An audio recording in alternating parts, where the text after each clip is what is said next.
Halo semua. Jadi hari ini sebenarnya tuh kita jadi salah satu di Telem itu udah lama, terutama buat kalian yang ngikutin Telem dari zaman gue sama Winko masih ngotak-ngatik PC dan nge-build PC itu ditinggalin, dan kita bahkan udah nggak tahu ya itu PC yang namanya cebol. Nggak tahu kalian berapa banyak dari kalian yang masih nontonin Telem, tapi kita pernah bikin PC cebol yang harusnya kita update terus-terusan. Cuman kan COVID, terus kripto, terus berantakan semua kan harga kan. Terus ditambah lagi Mobo itu apa sih B350 nya dead itu aneh. Jadi kadang kalau kita jauhin dia ngebut, kalau kita deketin dia nggak mau booting. Kita udah nggak temu lah. Pokoknya udah kita coba ganti update BIOS. Iya nggak ada yang pokoknya akhirnya mati total lah. Nggak tahu penyebabnya apa. Jadi sekarang kita punya bukan kita, tapi gua menyarankan Winko untuk bikin PC yang harganya itu benar-benar berapa ya? Di bawah 4 juta setahu gue ya, Bel.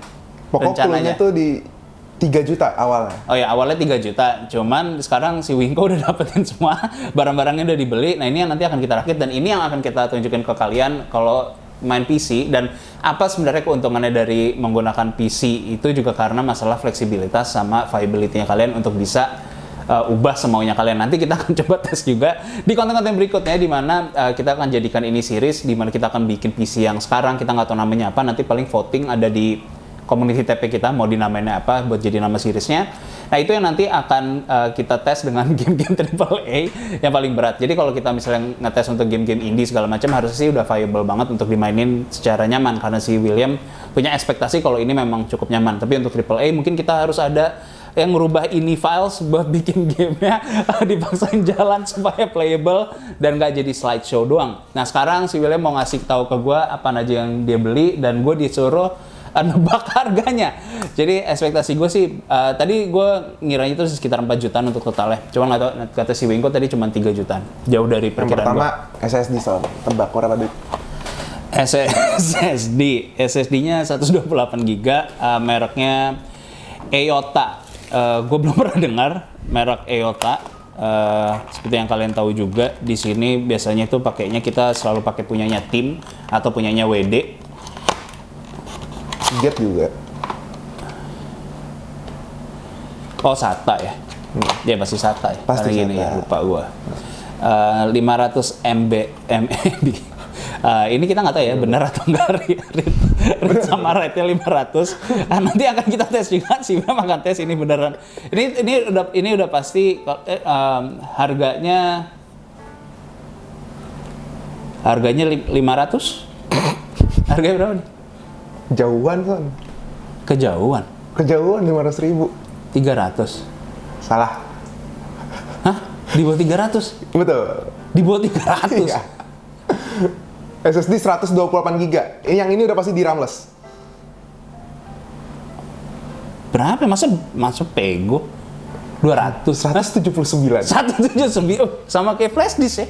Iya, betul. Oh, ini mah bisa dibuka. Karena sama-sama cuma pakai 9 chip dong. Bedanya kontrolernya ini dia ngebebaninnya. Enggak, kontrolernya apa? Gue juga nggak tahu kontrolernya apa ya. Kayak harus kita buka. Gue penasaran sih. Gue juga nggak tahu kontrolernya apa ya. Tapi yang pasti ini semua cache-nya tuh semua dilempar ke RAM. Oke, nanti kita buktikan performanya kayak gimana, terutama buat smaller files ya. Jadi kayaknya apalagi kalau buat ngedit segala macem, yang files kalian ada banyak, ini harusnya punya dampak yang cukup signifikan ya. Ini pasti bakalan ngedrop jauh. Tapi kalau untuk main game sih harusnya nggak terlalu, karena mereka ngeload di awal ya. Terutama untuk cache-nya semua disimpan duluan, entah di VRAM atau di RAM. Teksnya nih harusnya lo tahu. Oh, berapa nih? 8 GB. Kok 8? Cuma satu keping? Cuma satu keping. 8 GB kita makanya? Iya, karena gue mau ngetes bottomnya tuh sampai sebawah mana gitu. 266 ini harusnya bisa kita, HyperX ini harusnya kita bisa push sampai 3200. Cuman karena untuk sistemnya gue rasa kita nggak mungkin AMD. Karena AMD tadi cukup mahal, dan salah satu faktor yang ada di sini itu karena si William itu pengen ngebangun suatu parts di mana parts itu banyak ya Will, atau ya, availability-nya tuh tinggi. Iya. Jadi karena kalau misalnya kita pakai AMD udah banyak barangnya yang agak sulit untuk dicari, atau barang itu dikit yang menurut kita itu cukup viable untuk digunakan. Jadi kayaknya kemungkinan besar ini pakai punyanya Intel. Ini dual rank 8 GB Berarti berapa? 300, 400? 358. Iya, 300 iya. Harga ini harusnya nggak terlalu ini lah. Kemarin penting sih, biar kalian juga upgrade ke depannya masih aman. Untuk, loh kok boxnya mana? Itu boxnya. Jadi pas dikirim emang gitu. Gini doang. Iya, sama bubble wrap. Ini Intel 6500. 6500 itu masih kenceng. Cuma 6500 itu 4 core ya? Apa 6? 4 core 8 thread. 6500 masih 4 core 8 thread ya? Masih. Harusnya sih masih cukup ya buat kalau cuman buat gaming doang. Gue rasa 6 core sebenarnya paling nyaman, tapi 4 core 8 thread harusnya masih aman. Ya karena sebenarnya ini juga sebenarnya masih cukup buat kalian gunakan. 6500 sekarang harganya paling 500, 600. Enggak, masih 945.000. 900 masih harganya? Betul. Oh masih mahal ya? Masih mahal. Karena tadi juga rencana mau pakainya i7 seri 5000 kan. Cuman ternyata seri 5000 itu kan bahkan beberapa masih susah nyarinya. Yang paling available tuh Gen 6 Gen ke atas. Gue ngerasanya sih emang ketersediaan barang second di Indonesia itu selalu di Gen 6 Gen ke atas. Orang baru mulai ngerakit buat gaming segala macam tuh baru di generasi 6. Ini mahal loh hitungannya, ini udah lama banget loh anjing. Iya. 900 masih, gue kira udah 500-600 harganya. Dan ini salah satu yang paling murah di tokonya dan masih available. Banyak nggak? Banyak stoknya banyak. Okay. Cuman dia toko paling murah, karena yang lain tuh jualnya di harga startnya bisa 1 juta. 6.500, 900 berarti 1 juta. Ini total udah 1, udah 2 koma malah. Enggak deh, belum nyampe, baru 1 komaan. 1,5 total. Next, tempat semuanya berduduk. Oh, ini yang paling penting dari nggak ada boxnya juga ya. Chat. Apa? Lu yang nonton? Sengaja dapat backplate sih. Backplate-nya nggak ada tulisan apa-apa. Oh ada sih. Ini backplate-nya sih tajam banget loh. Oh iya, itu yang selalu lecet. Ini yang bahaya. Ini kayaknya ini lo beli bukan dari wish.com kan? Bukan. Atau dari AliExpress yang Tapi ini toko-toko nggak jelas. Enggak. Ini second, cuman karena ini dari pengepul, jadi ini pre-test semua. Dan Oh, garansi. GBT. Oh, jadi apa namanya? Untuk di sini kayaknya kalau sampai ke i7 juga harusnya masih aman deh. Ini kalau lo pada nggak overclock dan segala macam, bukan yang K series ya. Oh iya, 1151. Lo juga nggak bisa overclock juga kan di H. Iya, H110. Oh, ini second. Ini second cuma pre-test semua. Karena kalau harga barunya itu sekarang start di 980, 950. Sebenarnya gue sih kurang menyarankan Mobo second sebenarnya, tapi selama mereka udah tes dan segala macam ada buktinya, menurut gue masih fine. Nggak harus sesuatu yang baru. Menurut gue yang benar-benar wajib banget baru itu adalah PSU. Dari pengalaman gue ngebangun PC dari gue SMP lah. Itu masalahnya itu selalu di PSU yang second. Jadi kalau bisa lu beli, kalau PSU second yang belum garansinya udah hilang, jangan lo ambil. Karena resiko yang agak nggak worth it untuk lo trial and error semua hal, terutama untuk nyopotin itu kabel dan segala macam, itu paling males. Ini paling harganya harusnya 400-500an nih. Ya, 575. Ya, oke. Masih wajar menurut gua. Nanti kita tes, cuman emang upgrade path-nya emang limited banget, jadi maksimal paling di 16, atau lo beli yang kayak untuk di Mobo kayak gini nggak mungkin lo beli 16x2 juga, paling lo harus ganti motherboardnya. Tapi kalau balik lagi, ini kan kita ngomongin hanya untuk main game, kita nggak tahu buat streaming nanti performa kayak gimana, karena gue juga masih pengen tahu sih sebenarnya VGA yang dibeli sama si Wingko apaan. Ya udah, kita next ke yang VGA-nya dulu, PSU dulu. VGA dulu, biar PSU-nya yang gue nanti paling. Oke. Ini 260 emang aman ya? Kan request lu kemarin dari X12 native. Dari sananya tanpa update BIOS. Iya, tapi Kalau secara performa ya. Cuman emang agak sedikit lebih boros listriknya. ini Dari baru apa P11. second? Second. Ini second juga. Udah nggak ada yang baru kalau ini. Ada yang baru, tapi udah nggak ada seri 260X. Gue nggak tahu kenapa 260X tuh langka banget di sini. Ini 260X atau 2060? Nggak, 260. R7 260. 2 giga. Iya. 2 giga kita ngetes game apa? Karena kalau lu nyari GPU yang start di 4 giga, harganya itu start di 1,5 Oh, VRAM. di semua lini. Ini akan jadi salah satu sumber isu kita ya. Kalau masalah performance-nya kita masih bisa ngakalin. Jadi yang harus kita akalin paling nanti texture resolution, terus draw distance segala macam yang berhubungan dengan kalaupun misalnya tetap tinggi, berarti kan harus nunggu dari RAM kita juga limited 8 GB. Berarti pasti paling buruknya dari SSD atau dari hard disk. Misalnya kalian punya hard disk dan segala macam untuk installnya. Itu balik lagi berarti semuanya harus nunggu dari speednya yang ada. Itu ibaratnya kayak lo yang satu naik motor, yang satu kura-kura untuk nungguin data untuk textures dan segala macam. Terutama untuk streaming itunya texturesnya. Jadi gue nggak tahu nih, nanti cukup menarik sih nih 2 GB VRAM karena sebenarnya banyak banget dari kalian dan mengira kalau penggunaan VRAM itu selalu sama dengan apa yang ditampilkan misalnya kalian menggunakan Afterburner yang ditampilkan misalnya VRAM usage adalah segini. Sebenarnya kan nggak dipakai semuanya, tapi mereka secara sistem game itu menaruh bahwa yaudah ini semua aset-aset yang ada gue dropin dulu, kalau dibutuhin lo langsung ambil di VRAM. Jadi otomatis ibaratnya ini kayak meja yang gede banget. Jadi dari meja kayak gini, jadi mejanya itu melingkar. Semua barang-barang yang dibutuhin sama game itu ditaruh di mejanya. Jadi di posisi dimana gue gampang untuk ngambil itu ditaruh di VRAM-nya.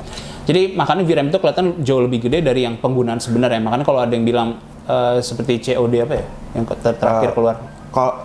Vanguard? Apa sih? Cold War sebelumnya lagi. Oh, Cold War. Sebelumnya lagi. Jadi Cold War itu benar-benar gede banget untuk VRAM usage-nya. Tapi sebenarnya itu tembus 10 gigabit. 10 GB di 4K. Tapi sebenarnya kalau kalian menggunakan 8 itu juga masih aman karena memang yang dipakai itu nggak harus 10-nya, tapi 10-10-nya itu ditaruh di meja. Jadi pada saat dibutuhin buat ngambil itu cepet. Ini menurut gua salah satu faktor yang paling menarik buat kita ngetes sih. Karena kita akan mencoba game-game AAA juga. Lanjut terakhir berarti Will. PSU. Masih ada PSU. Ini yang paling terakhir dari Ini adalah kunci kenapa rakitan kita bisa murah.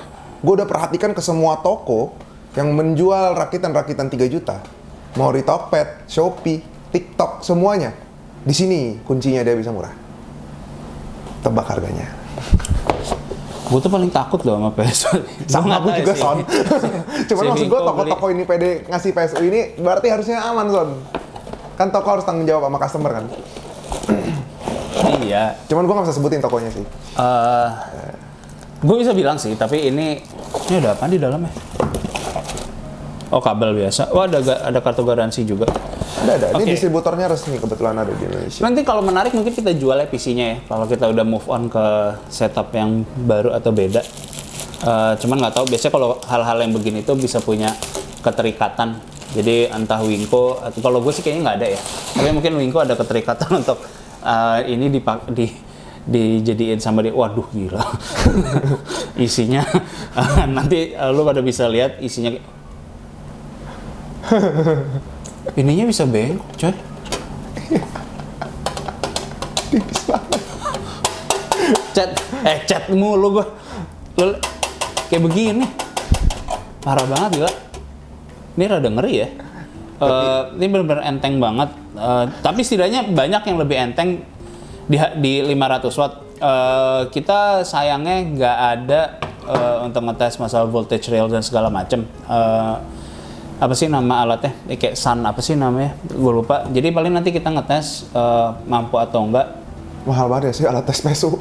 Mahal banget sih emang puluhan ribu dolar. Jadi kita nggak mungkin punya itu. Tapi nanti akan kita tes di semua segini. Kita nggak akan ngetes kayak VGA yang kita punya kayak 3070, 3080. Tapi ada satu fitur yang penting. Apa? Ini udah RGB. RGB juga ya buat kalian yang cari RGB ini ada RGB-nya. Itu salah satu faktor yang mungkin penting juga buat kalian. Tapi kita bisa lihat di sini kalau lihat dari hitungannya harusnya benar. Dan kita nggak tahu masalah stabil atau enggaknya. Tapi untuk di build seperti ini harusnya ini nggak ada masalah sih. Dan gue sering menemui yang 500 watt juga banyak yang lebih buruk beratnya. Dan sekarang kalau lihat di sini 80 plus juga gue rasa ini 80 plus nggak ada di aslinya, nggak ada gue rasa. 80 plus standar lah kalau untuk ngomongin spare part. Cuman kan nggak tahu. Nah, kalau kita buka beneran atau nggak certification ya? Oh, yang pasti nggak ada. Iya, Dia pasti nggak sertifikat sama sekali. Iya, Cuman dia pasti ngikutin nggak ada spare part yang udah pasti 80 plus dari PS udah ada. Soalnya pasti kalau certificationnya bohongan, berarti kan biayanya lebih murah. 300. Salah. 250.000. Wah, gila, ngeri banget sih 250.000. Sebenarnya gue bisa beli yang 500 watt. 100 ribuan sih. Cuman 100 ribuan sih kayak mentari gitu pasti isinya. Yang kalengnya parah banget kan. Iya. Kalengnya cuma abu-abu kan. abu-abu terus ini yang kotak bentukannya. Enggak, tapi sekarang udah ada logonya, pasti logo Bitcoin kalau yang kayak gitu. Oh, buat mining. Buat mining ya. Karena Tapi orang buat biasa. mining biasanya kan udah sekarang orang 2.000 gitu-gitu kan. Jadi dia beli 1.600 PSU kali 500 dua. watt, Terus? tiap VGA di jam start semua manual. Bukannya malah nggak efisien ya? Soalnya PSU-nya mahal waktu itu kan. Oh, harus tahu gue sih harusnya malah nggak efisien kayak gitu sih. Oh ya pasti nggak efisien. Iya, malah lebih mahal di listrik. Man, oke.